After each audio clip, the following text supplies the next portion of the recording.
Namaskar. Prayers for your and your family members' safety and health. In this video lesson, we are going to read further the chapter number 2. This is the second part of that lesson.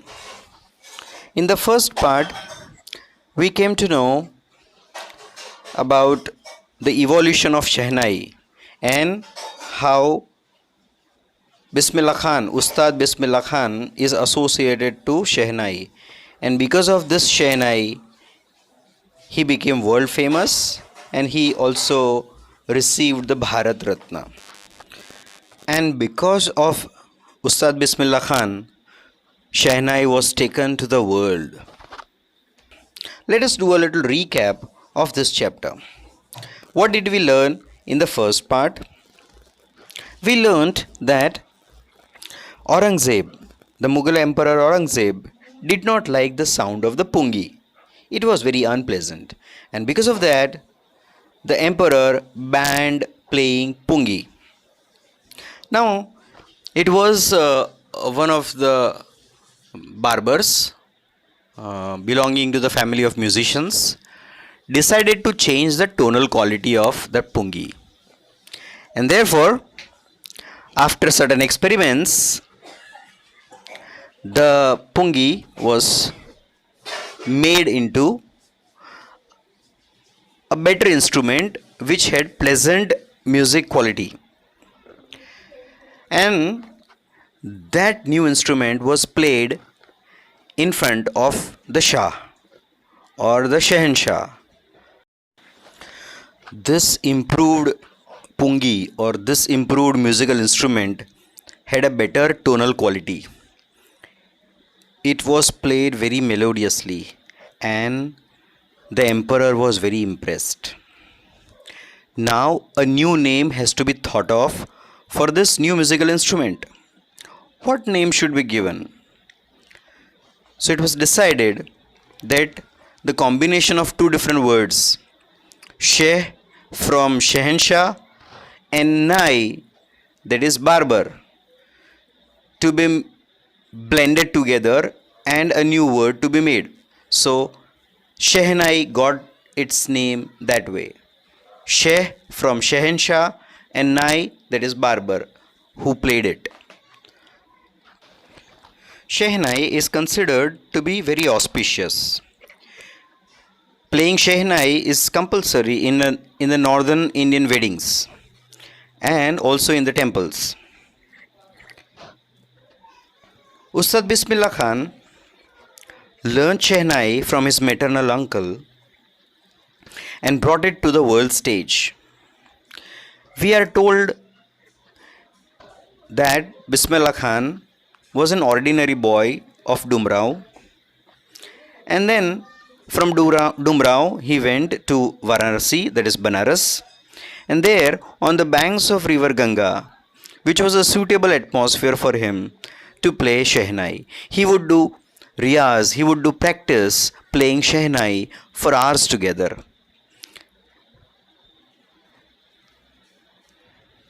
One day his uncle took Bismillah Khan to Allahabad Music Festival, and there he was noticed by Ustad Fayaz Khan.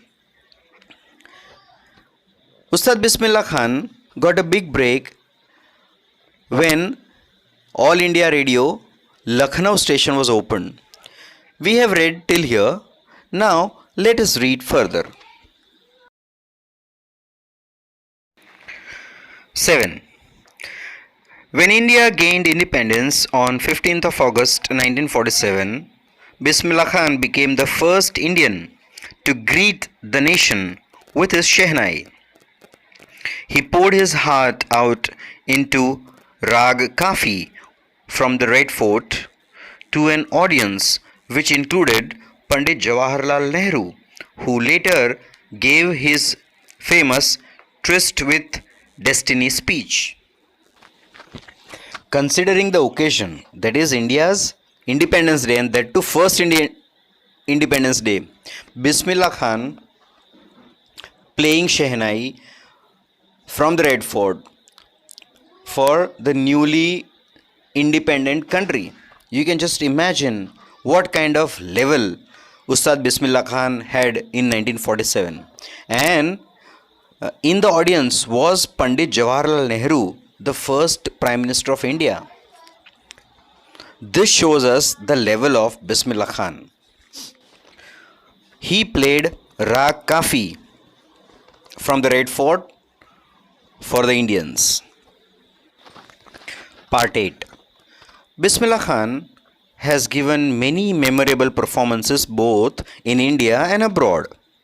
His first trip abroad was to Afghanistan, where King Zahir Shah, who was taken in by the maestro, that he gifted him priceless Persian carpets and other souvenirs. The King of Afghanistan was not the only one to be fascinated with Bismillah's music. Film director Vijay Bhatt was so impressed after hearing Bismillah play at a festival that he named a film after the instrument called Gunj Uthi Shehnai.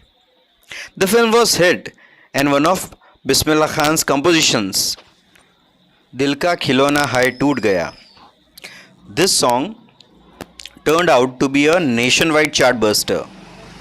Despite this huge success in the celluloid world, that is film industry, Bollywood, Bismillah Khan's ventures in film music were limited to two: Vijay Bhatt's Gunj Uthi Shehnai and Vikram Srinivasa's Kannada venture Sanadhi Apanna. Bismillah Khan says, "I just can't come to terms with the artificiality and glamour of the film world," he says with emphasis. So here we come to know that Bismillah Khan went to Afghanistan on the world tour, and his performance impressed the king there, and he was given priceless carpets and other souvenirs. Bismillah Khan also worked in Bollywood, but just for the two movies, Gunj Uthi Shehnai and one Kannada movie, because he feels that the world of Bollywood or the film industry is very artificial. He did not enjoy that artificiality. Though his composition, that is Dil Ka Khilona Hai Toot Gaya, became the hit. 9. Awards and recognition came thick and fast. Bismillah Khan became the first Indian to be invited to perform at the prestigious Lincoln Center Hall in the United States of America. He also took part in the World Exposition in Montreal, in the Cannes Art Festival, and in the Osaka Trade Fair. So well known did he become internationally that an auditorium in Tehran was named after him. Tahar Mosiki Ustad Bismillah Khan. So this paragraph tells us that Bismillah Khan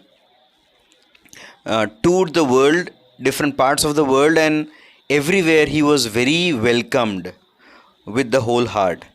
And we also come to know that Tehran has an auditorium in the name of Bismillah Khan. So this paragraph tells us that Bismillah Khan became a world personality. 10. National awards like the Padma Shri, the Padma Bhushan and the Padma Vibhushan were conferred on him. So in India also, the government of India conferred on him these prestigious awards, national awards. 11. In 2001, Ustad Bismillah Khan was awarded India's highest civilian award, that is, the Bharat Ratna. With the coveted award resting on his chest and his eyes glinting with rare happiness, he said, "All I would like to say is, teach your children music. This is Hindustan's richest tradition. Even the West is now coming to learn our music. So, Bismillah Khan was awarded the highest civilian award, that is Bharat Ratna, in 2001. And his appeal to the people is to teach music to children. So, we should understand the value of music. Music is India's rich tradition. Even the Western world wants to learn Indian music. So we should also try our hand learning music. 12. In spite of having traveled all over the world, Khan Sahib, as he is fondly called, is exceedingly fond of Banaras and Dumrao, and they remain for him the most wonderful towns of the world. A student of his once wanted him to head a Shehnai school in the USA, and the student promised to recreate the atmosphere of Banaras by replicating the temples there. But Khan Sahib asked him if he would be able to transport river Ganga as well. Later, he is remembered to have said, "That is why, whenever I am in a foreign country, I keep yearning to see Hindustan. While in Mumbai, I think of only Banaras and the holy Ganga.